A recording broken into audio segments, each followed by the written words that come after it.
শুরু করছি ষষ্ঠ শ্রেণীর মডেল অ্যাক্টিভিটি টাস্ক সেপ্টেম্বর 2021-এর ইংরাজির 6 নম্বর পার্টের উত্তর। দেখো অ্যাক্টিভিটি 1-এ রয়েছে read the following passage and answer the questions that follow. মানে এই প্যাসেজটি পড়তে হবে এবং এই যে প্রশ্নগুলো রয়েছে সেগুলো ফিল আপ করতে হবে। দেখে নি আগে কি আছে। 1001 Nights is a collection of the Middle Eastern folk tales compiled in Arabic during the Islamic Golden Age. 1001 Night মধ্যপ্রাচ্যের একটা সংগ্রহ, সেটা আরবিতে প্রণীত হয়েছে ইসলামিক গোল্ডেন এজের সময়। It is often known in English as the Arabian Nights, যেটা ইংরেজিতে দ্য অ্যারাবিয়ান নাইটস নামে পরিচিত, আর বাংলায় যেটা আমরা কি আরব্য রজনী বলে জানি। The work was collected over many countries by various authors, translators and scholars across west, central and south Asia and north Africa. এই কাজটি বহু শতক ধরে মধ্য এবং দক্ষিণ এশিয়া এবং উত্তর আফ্রিকার নানান দেশ, লেখক এবং অনুবাদকদের থেকে সংগ্রহ করা হয়েছে। Bulk of the text is in pros, although verse is occasionally used for songs and riddles and to express serious emotion. এই রচনার বেশিরভাগ অংশই যদিও গদ্যে লেখা, পদ্য মাঝে মাঝে ব্যবহার করা হয়েছে গান, ধাঁধা বা গুরুতর আবেগ প্রকাশের জন্য। Some of the stories commonly accused with the Arabian Nights, in particular Aladdin's Wonderful Lamp, Ali Baba and the 40 Thieves, and the 7 Voyages of Sinbad the Sailor, were not part of the Arabian Nights in its original Arabic version.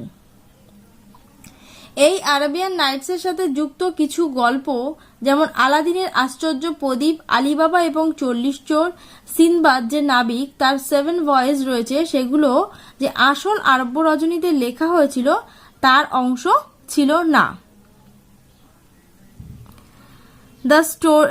These stories right added to the collection by Antoine Galland and other European translators. এই গল্পগুলো সংকলনটির সাথে যুক্ত করেছিলেন অ্যান্টেন্স গ্যালান এবং অন্যান্য European অনুবাদকরা। এবার দেখো চলে যাব এ দাগে। Complete the following sentences with information from the text. মানে এই টেক্সট থেকে নিয়ে এর উত্তরগুলো করতে হবে। দেখো খাতায় করে দিচ্ছি, দেখে নাও।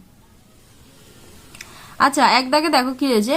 The Arabian Nights is a collection of, answer হবে the Middle Eastern folk tales.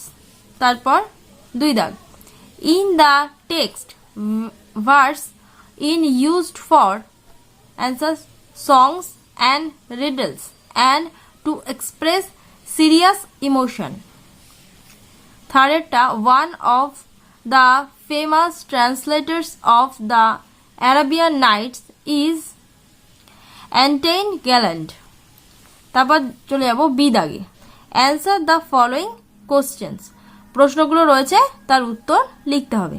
দেখো এক দাগে রয়েছে when was the Arabian Nights composed? Answer হবে the Arabian Nights composed during the Islamic Golden Age. তারপর 2 দাগ, in which language was it originally written? Answer, it was originally written in Arabic language. থার্ডেরটা, how did the English translation of the Arabian Nights different from the original version? Answer দেখো, some of the stories commonly accused with the Arabian Nights, in particular Aladdin's Wonderful Lamp, Ali Baba and the 40 Thieves, and the 7 Voyages of Sinbad the Sailor, were not part of the Arabian Nights in its original Arabic version. এবার চলে যাব দেখো activity 2-তে কি রয়েছে। Identify the assertive, imperative, optative, exclamatory and interrogative sentence। দেখো শনাক্ত করতে বলেছে কি, বিবৃতিমূলক, আদেশমূলক, আদেশ ও নির্দেশমূলক, ইচ্ছাবোধক, বিস্ময়সূচক এবং প্রশ্নসূচক বাক্যগুলিকে। এখানে 5টা বাক্য রয়েছে, দেখে নাও 1 নম্বর করে রয়েছে। এক দাগে রয়েছে hooray we have won the match. Hooray আনন্দ করে একটা বাক্য প্রকাশ করলো যে আমরা ম্যাচটা জিতেছি, তাহলে এটা কি এক্সক্লেমেটরি সেন্টেন্স বা আবেগসূচক। তারপরে দেখো হোয়াট ইজ ইয়োর নেম, তোমার নাম কি, এটা কি প্রশ্নবোধক, তাহলে হয়ে যাবে এটা ইন্টারগেটিভ।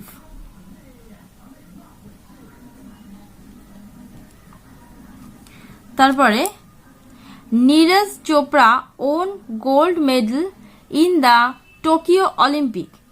নীরজ চোপড়া টোকিও অলিম্পিকে গোল্ড মেডেল জিতেছিল, এটা কি একটা বর্ণনাধর্মী উত্তর, তাহলে এটা হবে অ্যাসার্টিভ। তারপরে ওপেন দ্য ডোর, দরজাটি খোলো, এটা হচ্ছে আদেশমূলক, তাহলে এটা হবে ইম্পারেটিভ।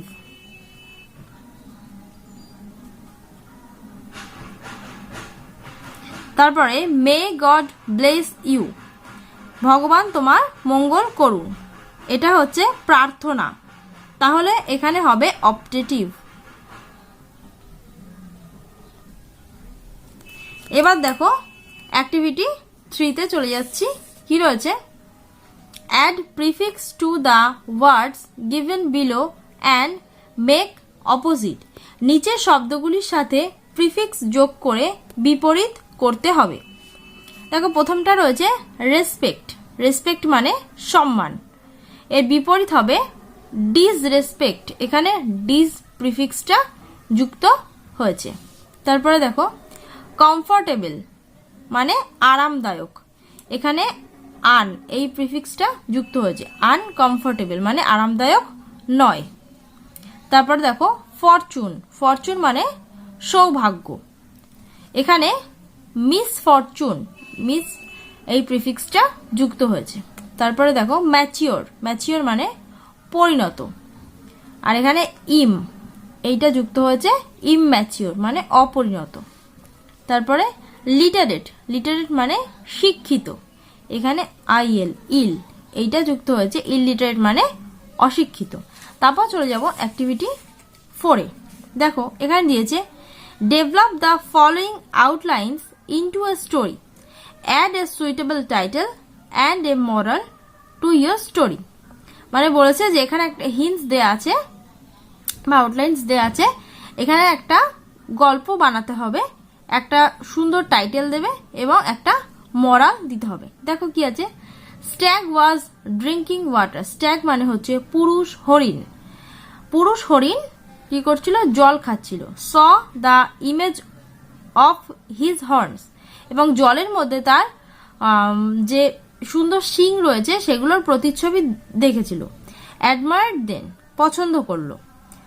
ডিসলাইক স্ল্যান্ডার লেগস, এবং যে সরু সরু যে তার পাগুলো সেগুলো সে অপছন্দ করলো। Chased by a pack of wolf, সেই সময় তাকে কিছু চিতা নেকড়ে বাঘে তাড়া করলো।